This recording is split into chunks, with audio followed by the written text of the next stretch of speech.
Thank you. Man, let's talk about the phenomenon that is Donald Trump. People are angry already. What? I'll kill you. Donald Trump, okay, Donald Trump, all right. I do him a little effeminate, I don't know why. I just do him like a little soft, a little bit of lotion, a little bit of chapstick. I just do, you know. I mean, he's got his patented moves. You know, he's got the seal. That's one of his seal. Okay. The index shuffle, okay. He's like a Batman villain, if you think about it, isn't he? You'll never get away with this, Trump. You know, I think I will, okay?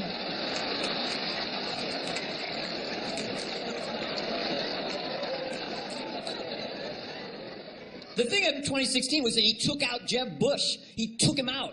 The Bushes, they're tough, man. They're like the sons of Katie Elder, boomer reference. They're pissed, you know, because Trump took him down so fast. He just went, you know, Jeb, you're a low-energy individual, okay? You're very tired. You're very, very tired. You're tired.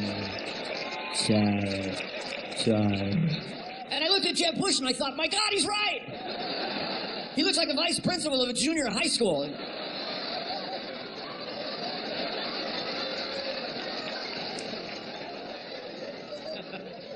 Because Bush families, you got to admit, how fun to put W, not Jeb, but W up against Trump. Because W's like, he's kind of like a street fighter. He's kind of, you know, he's kind of just itchy and kind of jumpy. Yeah. He's the only president who was like surfing and hitchhiking the entire time.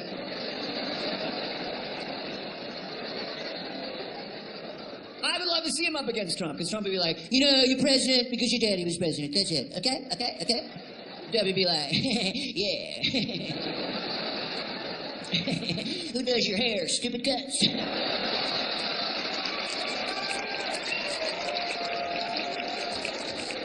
Because that thing is hair-ridiculous.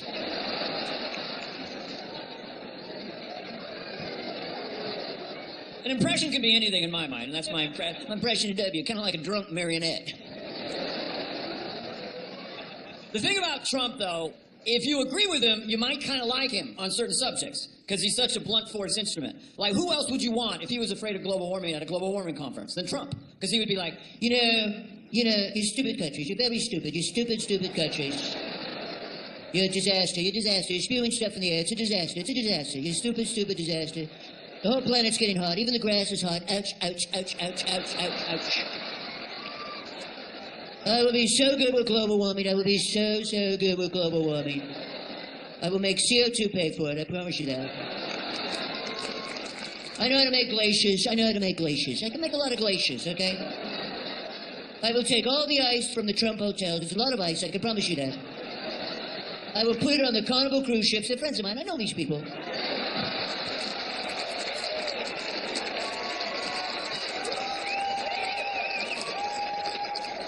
It's a trip, man. Hillary and Bill. What a story. I feel like Bill's got a headset. He's got a microphone behind the scenes. Big dog to little hill. Big dog to little hill. Come in, little hill. Big dog, little hill. Come on, baby. Come on. Come in, big dog, little hill. Big dog, little hill. Baby, you got to slow down. You can't emphasize things that don't need emphasizing, baby. Now take it easy. Here it comes. Just do it real soft, like, okay. And Hillary's like, we'll do the things that we need to do until we don't do them, because we don't need to do them anymore. No, baby, ain't working. Slow down, peaches and cream. It's just so much stuff out there.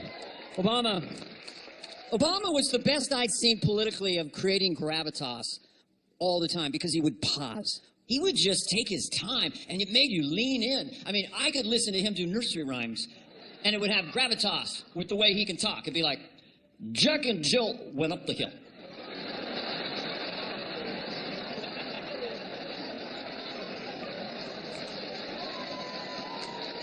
To fetch a pail of water, Jack fell down and broke his crown.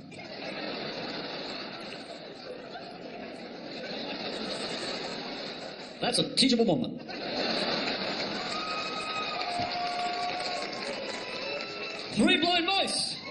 Three blind mice. chase the farmer's wife or cut off the tail of the dog. The question you got to ask yourself are, why are these mice blind in the first place? What kind of health care program have they got?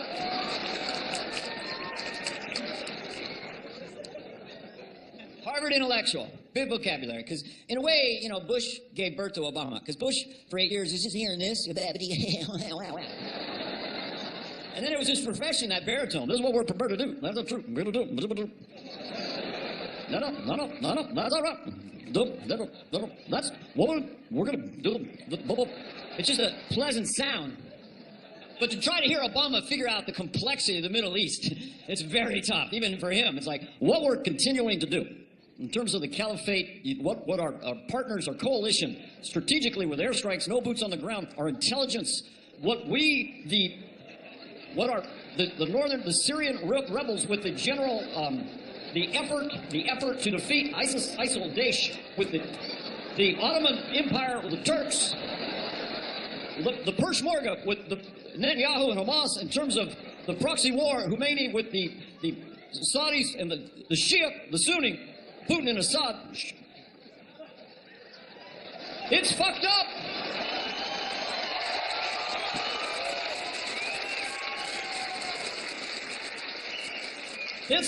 It's a shitstorm. Notice how anybody and everybody is now Hitler? You notice that? They called Obama Hitler. They called Trump Hitler. They called Bush Hitler, you know. And Hitler's a fascinating guy. There's only one Hitler. And Hitler always was animated and loud when you'd see him in newsreels. It's like, no human being can sustain that. So I often thought that Hitler would be just exhausted backstage. You know, so tired, he's almost effeminate. He's like really manipulative, like any man or woman of power. He'd be like, Himmler. Himmler, my little SS man. So stealthy, so secretive. Everyone loves your haircut, but we don't know who your barber is.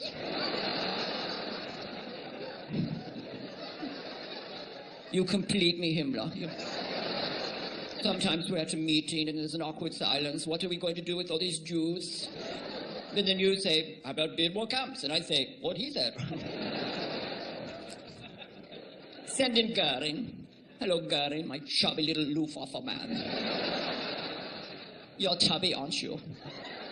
Don't shame yourself. In the future, scientists will probably determine that you have a genetic predisposition to crave processed carbohydrates, that's all. I have one cookie, I put it down. You have one cookie, your brain throws a party, you want 100 cookies. Gomez and I laugh a lot with you at a party. Look at Tubby, he's dive bombing a cookie. All I'm saying is don't blitzkrieg cinnamon toast. You're husky, but you're my husky general. And now I'm going to take a nap. I don't have a final line for this bit, but that's all I'm saying right now. Speaking of Bernie Sanders, you gotta love Bernie. You gotta love Bernie. Bernie is what he is, what he is, what he is. I mean, the energy he's got. This is Bernie Sanders phenomenon distilled for you. This is my impression. What I'm prepared to do, I will find people with money. I will take their money and give it to people that don't have money.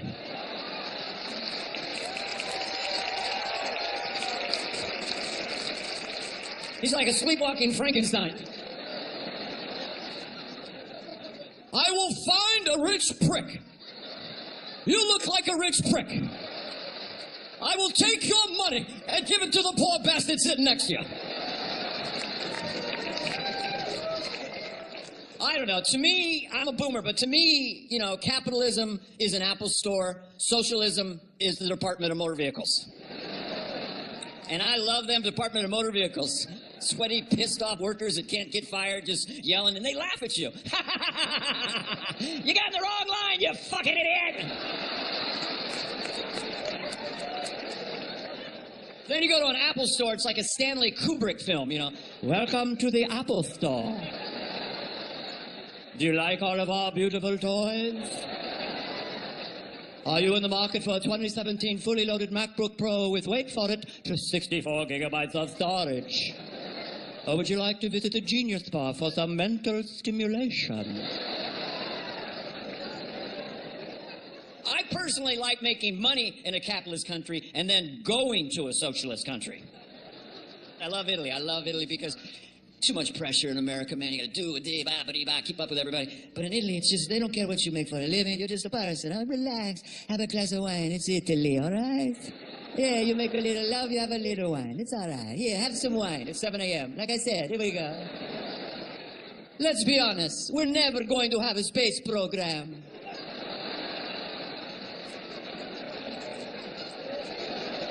Why go to the moon when you can sing to the moon?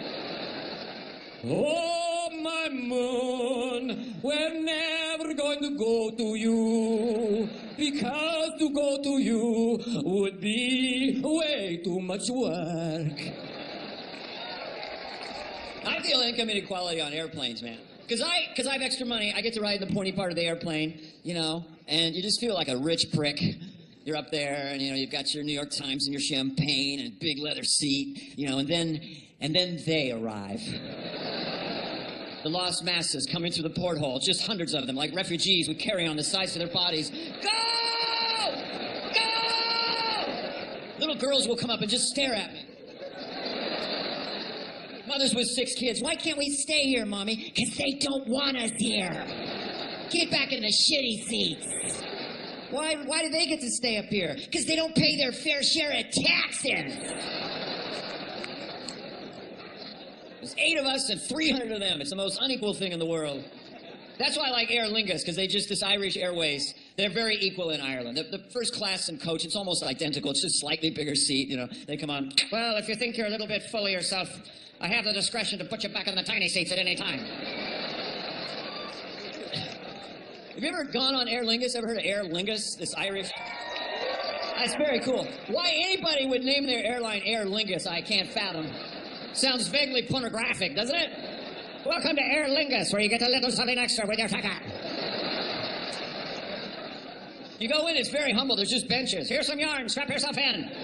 Here's a shot of whiskey and a potato. See you in Dublin. And like I said, I don't like to fly. We're out in the tarmac. I was flying with my wife's aunt and uncle from Ireland, and I asked, who does the maintenance on this? And she was very Irish Catholic. She goes, I think Jesus can do the maintenance just fine. And Jesus said unto his disciples, righty-tighty, lefty-loosey. So it was cool in the beginning. Then we hit some wicked turbulence. The pilot comes on. Well, this is Captain Patrick O'Shaughnessy. As you can see, ladies and gents, the angels and demons are having a bit of a tussle tonight. We suggest you sit back and relax and have a few pints of Guinness like we do up here in the cockpit. There's nothing like 5, 6, 7 pints of Guinness to make all these knobs, dials, and switches mean something to us in the pointy part of the aeroplane. If you check under your seat, you'll see you have an individual keg of Guinness beer. In the unlikely event your keg loses pressure, a little yellow straw will come down from the ceiling.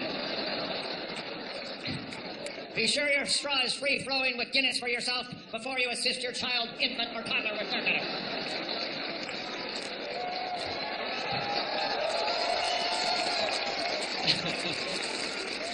There's nothing like a few pints of Guinness for a newborn to build the bones.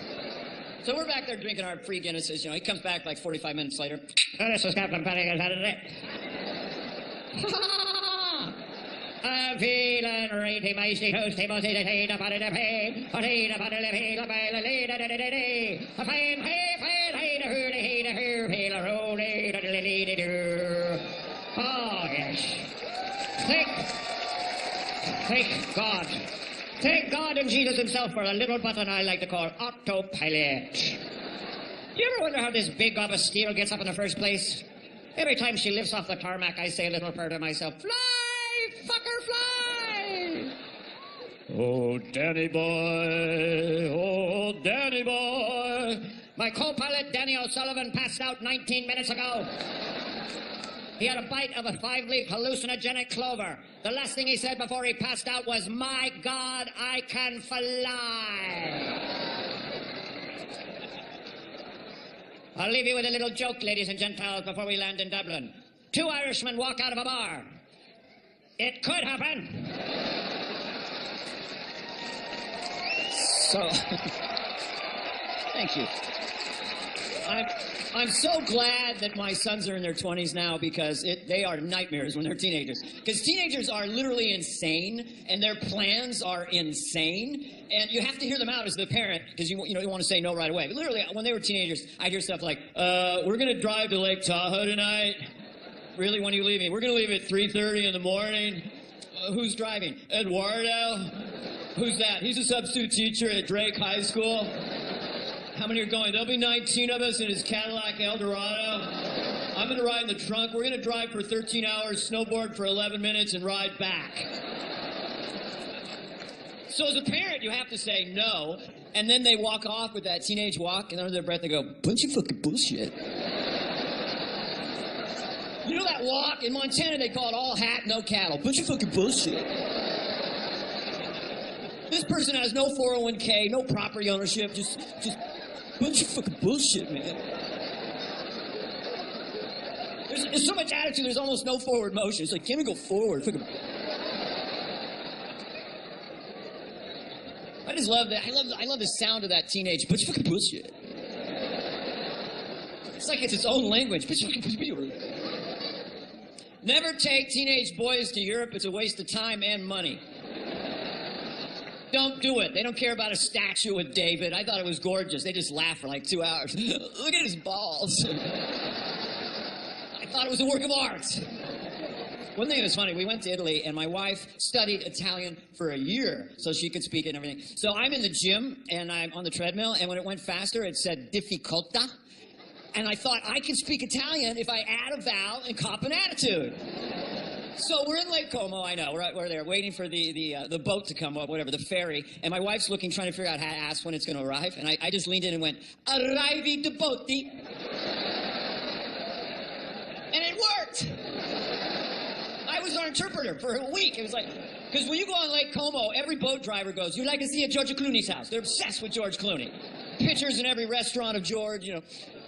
So after the 10th time, I just yelled at the guy, "A sick of the Clooney." I heard him under his breath go, "Bunch of fucking bullshit."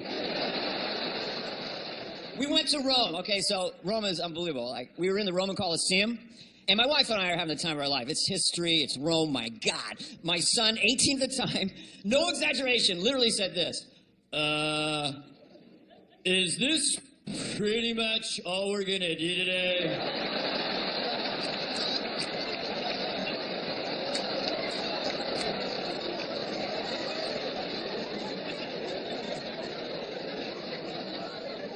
I said, "Yeah, pretty much." Bunch of fucking bullshit.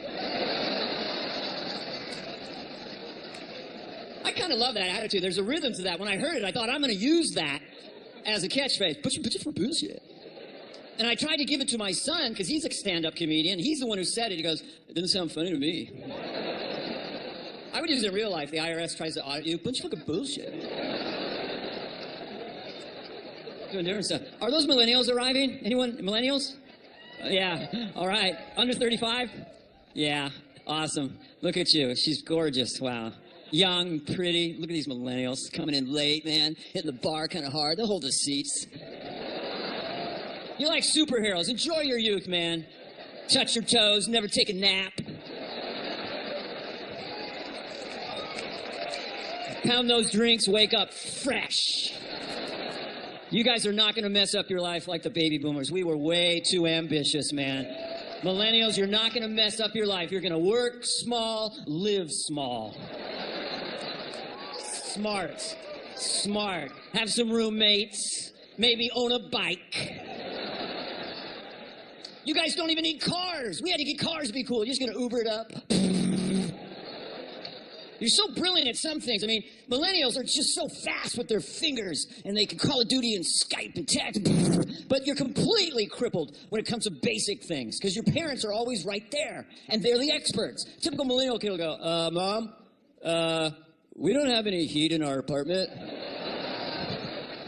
And the mom goes, "Well, you should probably call your landlord." Millennial kid, "I'm not real good at calling landlords. Could you do it?"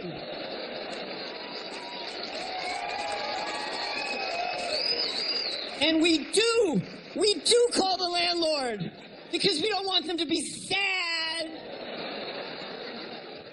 Most photographed generation in history. You millennial? Thousands and thousands of pictures with your obsessed parents. I'm a baby boomer. I have one picture of my childhood. One blurry black and white photo the size of a postage stamp. I can't tell if I'm smiling or shitting my pants. And the parents are obsessed. God, just please, parents, holster your phone. I don't want to see pictures of your kids. Come on, you're out to dinner with baby boomer parents. Have you seen Benjamin? I don't give a fuck about Benjamin. I don't care. Millennials. So how old are you, ma'am? 29. Wow, sweet spot. Well, now I'm a lascivious old man. I just mean, women underestimate their beauty. You know, your skin is perfect. I mean, everything has just arrived, basically. It's great. You're sexy. You're sexy. I know that you got Pornhub, whatever you got, but you're not as sexy as a mature woman. I have friends now who are dating women in their early 20s. They're in their 50s. And there's just no there. I'm sorry, just from my point of view, because when we're out at a restaurant, this woman goes, "Oh my God, the dragon rolls are so good here. I'm obsessed with these dragon rolls." I go, "What about global poverty?" "What?" Young women don't really know what to do with their body like a mature woman who's had children and she's in her 50s. A young woman is like, "Oh my God, what are you trying to do to me?" An older woman is like, "Oh my God, what are you trying to do to me?" Sex gets good in your 50s, doesn't it? Look at these smiling seniors. Look at these, can't make a baby, some pills, some ointment, some light stretching. Oh my God. Oh my God, that's it. Whoa, yeah, you got it all going on. Wee-ha! Yeah! Who knew? Ha-ha-ha! The thing about it, though, is that, you know, the divorce rate for men and women in their 50s has quadrupled in the last decade. You know why? Because science will not let us die. Okay, think about it. Okay. You're sitting there, you're with someone for 25 years, you're in your 50s, and at one point, even in the best marriage, you're thinking, 3 more decades, really?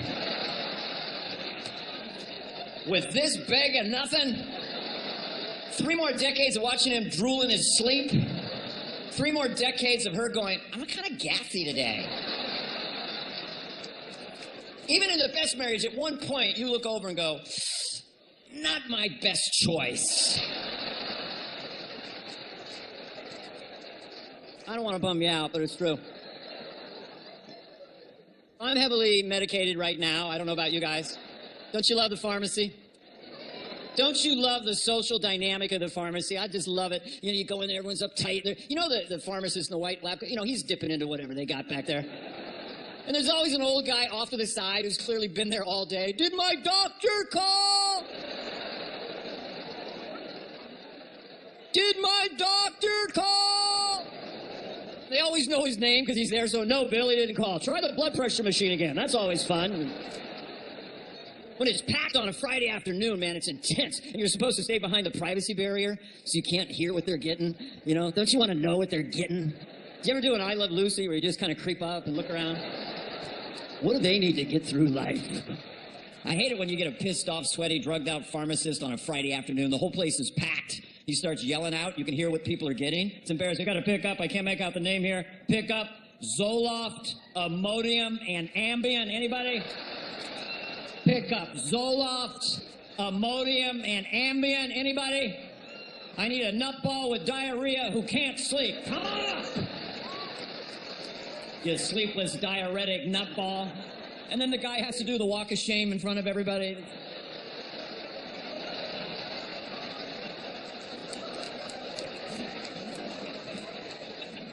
Pick up Crestor and Plavix. I need a heart attack waiting to happen. Come on! Everyone's thinking, which ones am I taking? Propecia, Adderall, and Cialis. Pick up. I can't make it out. Propecia, Adderall, and Cialis. I need a cue ball who's too distracted to know he can't get an erection. Come on!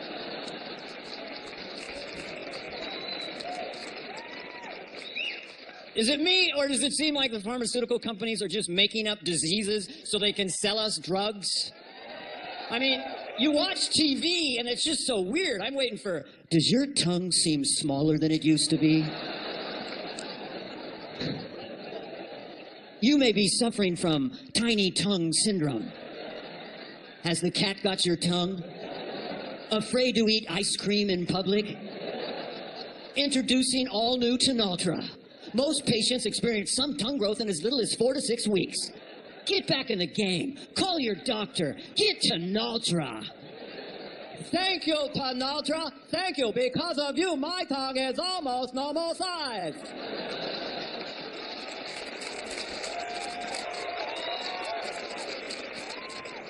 Side effects include elongated torso, thick matted stomach hair, and sudden anal closure. Now, here's a little, what I call TED Talk with jokes section. Because if I don't got wisdom, I got nothing. I'm a straight, white, male, 60 years of age. Yeah, I know. Straight, white male. So people think I'm, racist, sexist, xenophobic, homophobic, Islamophobic, and misogynistic. Pretty much me. I'm not a part of a particularly popular group of people right now, and I totally understand. My ancestors did some nasty shit. I mean, these white guys, they raped and pillared and plundered and enslaved and conquered nations and ruined the environment. But you gotta admit, they were busy. I was raised Lutheran, by the way. I don't know if you guys are hardcore Irish Catholics or whatever here. I was Lutheran. Lutheran's pretty cool because we're not really hardcore, It's kind of casual, I mean, you knew that no one in the church really believed that much. Even our hymns were agnostic, It'd be like, oh, believe if you believe. Oh, believe if you believe. On Sunday I believe. By Wednesday I have doubts. But by Sunday I believe again. Oh, if you believe, I'll believe again. Jesus, Son of God, or just a nice guy. Don't get me wrong, I love Jesus. My wife's Irish Catholic. I love Jesus. But Jesus was never the father to a teenage boy. That would have, challenged even Jesus, I am the light. I am the way. No, you're not. Why do you walk around with your palms like that, all out? It looks really stupid.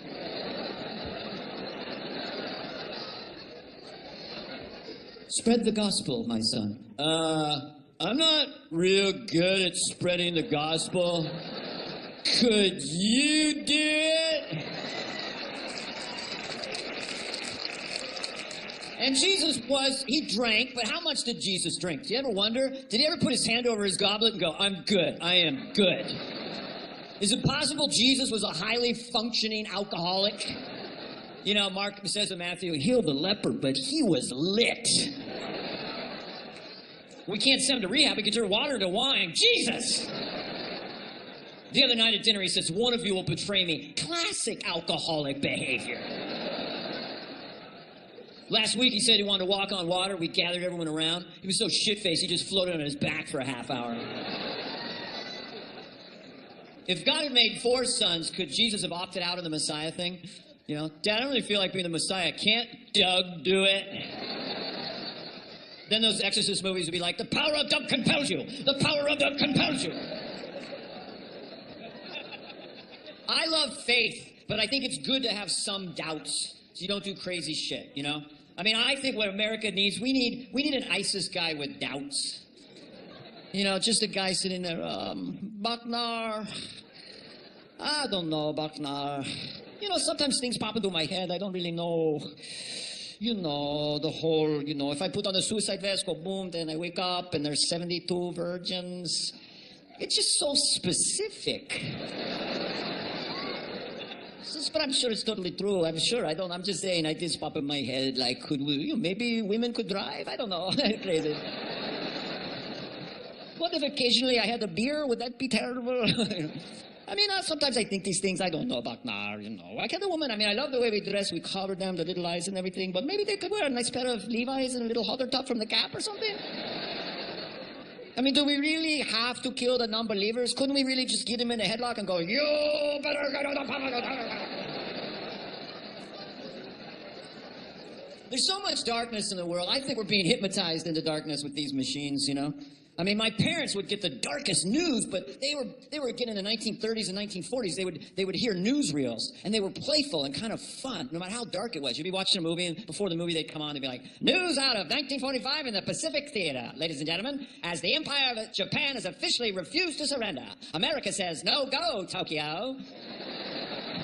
Say hello to Fat Man and Little Boy. 20,000 tons of TNT. Sayonara." I mean, when I first thought of this, I thought of the Bruce Jenner-Caitlyn Jenner thing. I'm friends with Bruce Jenner. I've not met Caitlyn. I'm sure she's really cool. I personally don't care what anyone does, transgender gay. I don't care what anyone wants to do. I mean, I have a friend who's transbestial. He's becoming a cat. I don't care. But I thought that should have been more playful. It was so heavy. He's becoming a woman. Oh, my God. It should have just been like, you know, and Olympic gold medalist Bruce Jenner has announced today that he would like to become a she. And guess what? She's gorgeous. And when I thought of that, I called my friend John Lovitz because it sounded like John. And I said, "John, I just thought of a bit. I want to give it to you." And I told him, and he laughed. And I go, "John, you can have it." He paused and went, "I'll write my own material."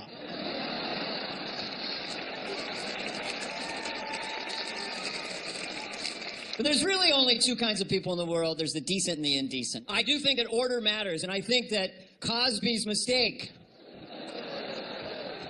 Yeah, Cosby did things out of order. That's all. He did it out of order. If he'd had consensual sex with a woman and then gave her an Ambien, no problem.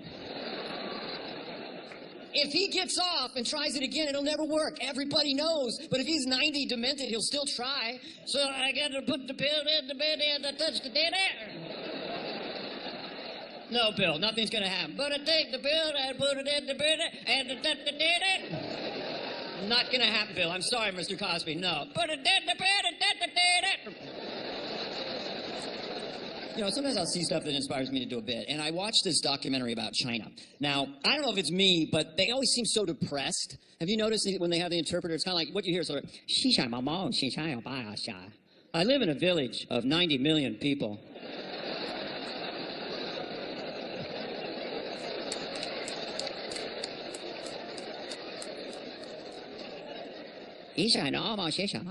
We all work in the same factory. All we make are buttons. That's all we make.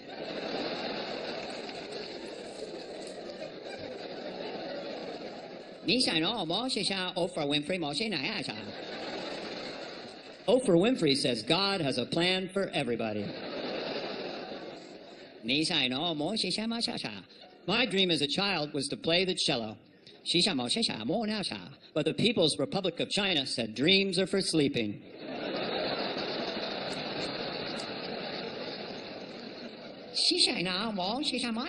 Five kilometers south is the village of Xinghua. It's a village of 490 million people. All they make are shoestrings. That's all they make.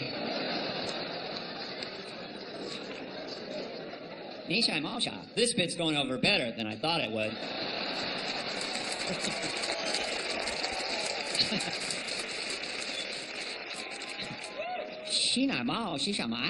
I live on the 620th floor of an apartment building.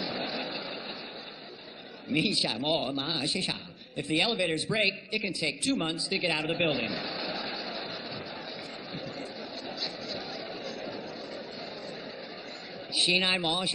Sometimes I camp out on the 300th floor. I now have a girlfriend. She works in a toothbrush factory. All they make are toothbrushes. That's all they make.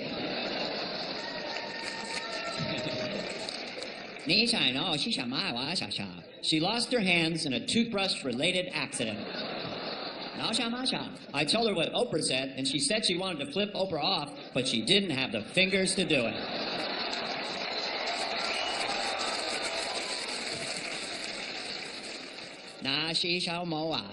I haven't lost my sense of humor. My favorite comedian is the American Donald Trump.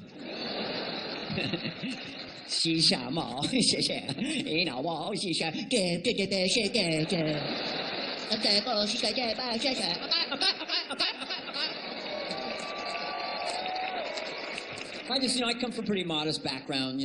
We're 5 kids in our family, 1,200 square feet, 1 bathroom. And we were the kind of family where the syrup bottle always had ants on it, No one ever knew where the hammer was. Was your house? Where's the hammer? Anyone know where the hammer is? Has anyone seen the hammer? Listen, a perfect impression of my dad last time I talked politics with him, okay? Oh, I can't talk politics with you because you don't know shit.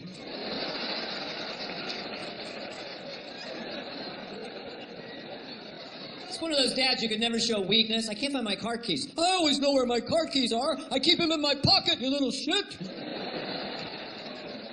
I'm cold. I'm never cold because I dress in layers. I don't know about old guys. When he turned 70, he just started wearing bright pastel colors. He looked like the Joker, He came out in a pink shirt and yellow pants. You're wearing yellow pants. They're canary. And these old men in their cars, man, they have so much ego about gas mileage. He goes, I get 25 miles to the gallon in my Buick. I go, I get 28 in my Pilot. Oh, bullshit.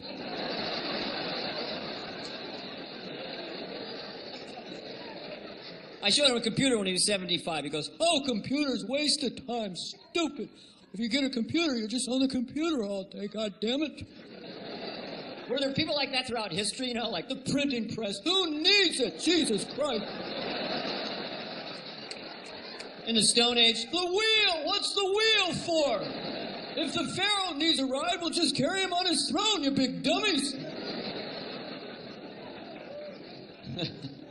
I was able to help him out and give him extra money. I'm happy to do that. But when he got older, he forgot my name. And so he just called me Money. He'd go to my siblings, have you seen Money? They go, Dana? Who the hell's Dana? We need some money from Money. 5 kids, wild, crazy family. My brother Brad, who I based Garth on, was one of my older brothers. And Garth is completely Brad. And the thing about Brad was he was a science kid. So this is a true story again. I found a dead frog. I was like 9 years old, and I thought it was dead. I brought it to Brad. He attaches it to 2 D-cell batteries, right? And I'm looking at the frog, and I go, Brad, his eye is opening. And Brad said, quote, just like this, no exaggeration. Yeah, I brought him back to life. He'll never die again.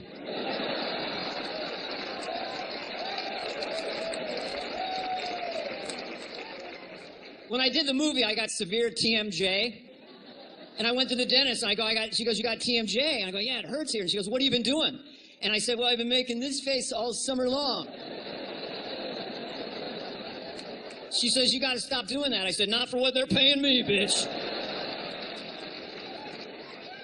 My childhood, I was a dishwasher. I was a busboy. We call ourselves table maintenance personnel managers.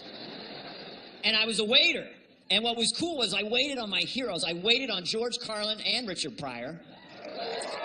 Isn't that weird? I waited. I brought George Carlin a bowl of oatmeal, and I put it in front of me. He goes, oatmeal. Drop the O, and you have atmeal. Wow. And then I gave Richard Pryor a Denver omelet, and afterwards, I'll never forget it, he goes, whoever made this omelet can suck my dick. And I never knew if that was a positive or a negative. I always wondered, I end up in a movie with Richard Pryor 12 years later called Moving Honor. I'm there with Richard, and I had to know. So I took a bite of a cheeseburger, and I said, man, this is delicious. Whoever made this cheeseburger can suck my dick. And he goes, man, you must love that cheeseburger.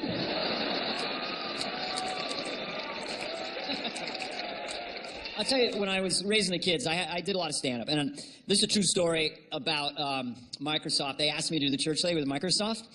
And with the dress, and I said, I don't sell out that character. I don't do that. And they told me what they were going to pay me. I said, I'll get the bitch's dress on right now. And I'm in this giant arena with Bill Gates in the dress, 10,000 Microsoft nerds, and they revere Bill Gates. He's next to me. He's got the thing like, okay, here we go. And they're leaning in intense. The nerds are like, come on, get him, Bill. They're going to do a funny skit. And I just start to ad-lib. I go, well, Mr. Bill Gates, we like ourselves, don't we? Apparently we made a deal with the devil. The devil said we can have 50 billion, but we have to go through life looking like a turtle. So the air got sucked out of the room. That was not a good move. Bill Gates decides to ad-lib. I'm not a turtle. And I just think I'm on a roll, you know. Well, there we go. We like ourselves. We make a lot of money and feel a little superior. And it's just getting quieter and quieter. I just couldn't read the room. I'm into the character. We made windows, didn't we? So we can creep up to the window at night and look at the fornicators.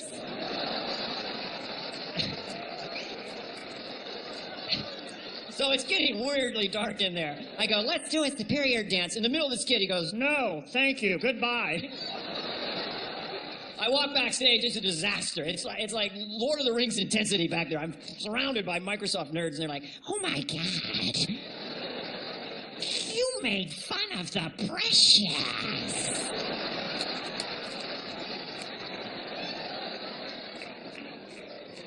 I raised the kids. I took a little bit of time off from show business, and I wanted to be there for them, you know, because show business could just take your whole life and time. And there was this famous New York actor who was gone so much, his kid was raised by a British nanny, that the kid developed a British accent. And I always wonder what that phone call would be, you know, calling home, you know, hey, this is Johnny Stoppanato. Is Johnny Stoppanato Jr. there? Hello, Daddy. So glad to hear your voice. It gives me goose pimples. Hey, is your mother there? Mommy went to Barcelona with our gardener, Antonio. Who's watching out for you? Edwina, she's my nanny. She's from jolly old London. We're going to have a selfie tub soon. Yeah, okay. Is your little brother Danny there? Yes, Danny's here, but he's with his nanny. Danny's got his own nanny? Who's Danny's nanny? Danny's nanny is the actor, Michael Caine. What the freak, Danny? Hello, Daddy. My name is Danny Stoppanato Jr. So good to hear your voice, Father. Danny, how old are you? I'm 4 years old. Today, my nanny, Michael Caine, took me to the beach and we made the sandcastles. And then the waves came in and they took the sandcastles away. Yeah, waves will do shit like that, the sand and whatnot. And then we went to the park, and my nanny, Michael Caine, pushed me on the swing. And he pushed me higher and higher, and I went so high, I thought I was going to go right over the bloody top. Yeah, I'm sorry I haven't been around. I've been doing a lot of motion pictures. It's okay, Teddy, but come home soon, so when I come off the playground, I see my father, and not Academy Award-winning actor, Michael Caine. Well, hey, is your little brother Johnny there? Johnny's with his nanny. Johnny's got his own nanny. Who's Johnny's nanny? Liam Neeson. Johnny! Now you listen to me, Father. I have skills I've acquired. Skills that make me a nightmare for an absentee parent such as yourself. If you come home now and bring me a stuffed animal, no harm will come to you. What kind of stuffed animal? I like hippopotamuses. Would you like to hear a joke, Father? Yeah, sure. What the fuck? What joke? Knock, knock. Who's there? Father. Father who? Exactly. Now get on home, you motherfucker. This is something I just like to do. I hope you find it amusing. It's just, I love the movie Scarface so much. And this is my fantasy of Tony Montana, Al Pacino, having Thanksgiving dinner. Okay. Thanksgiving. Pasta sweet potatoes.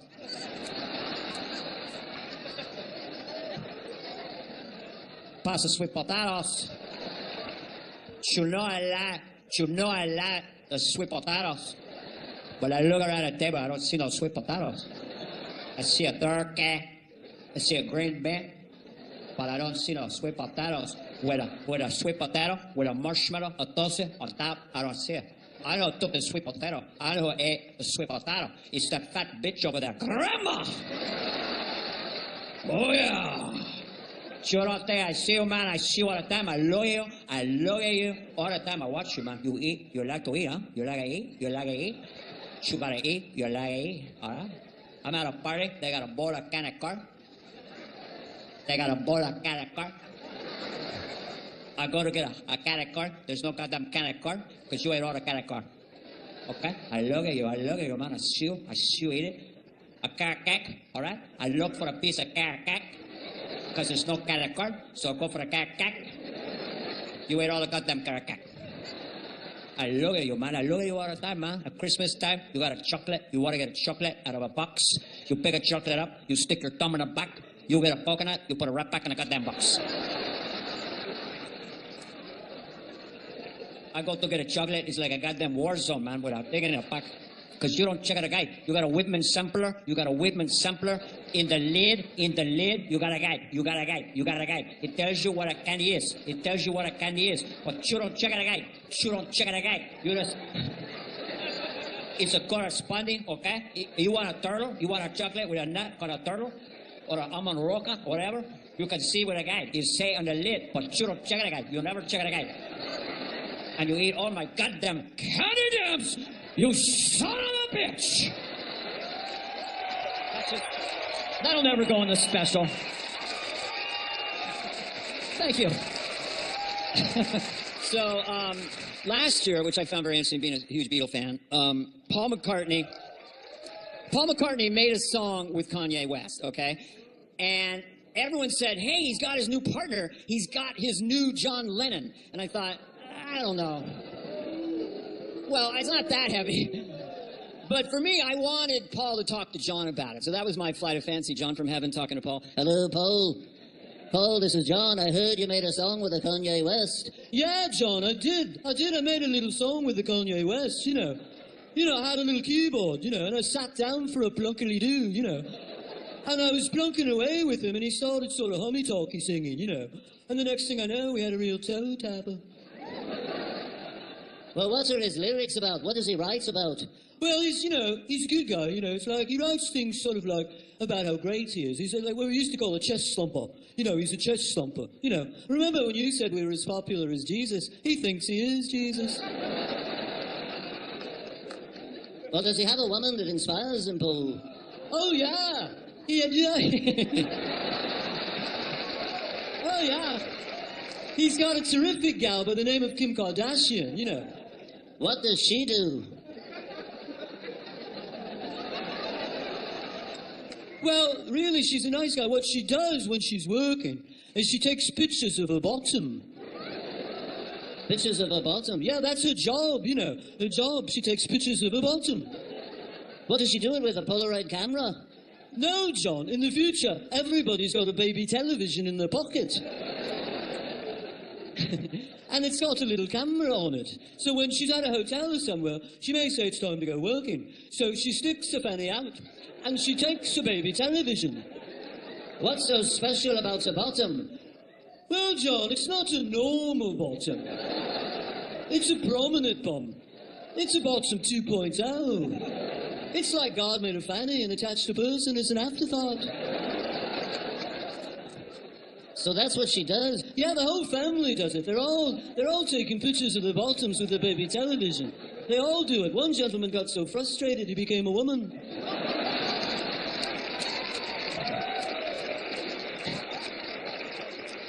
Well, what does she do with the cameras? Does she put them in magazines? No, she posts the pictures.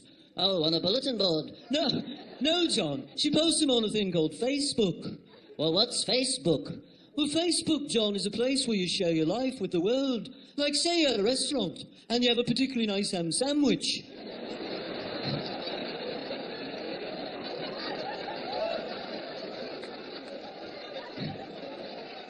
You take out your baby television and you take a picture. And you send it to all the other baby televisions all over the world. And people can look at your ham sandwich. And if they like it, they press a button on the little baby television. And if you get 100 likes, you're floating on air for a day or two.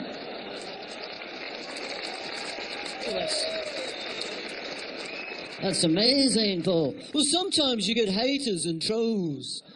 How can you hate a ham sandwich? You'd be surprised, John, not enough lettuce, too much cheese, the normal things. Do they remember us, Paul? Oh, they do, John. They really do remember us, After the year 2000, we outsold everyone except M&M. We got outsold by a candy. It's a long story, John. Did we ever get ownership of our music back, Paul? Not exactly, no. Michael Jackson bought our music. Really? Yeah, you may have seen him up there. I haven't seen him up here.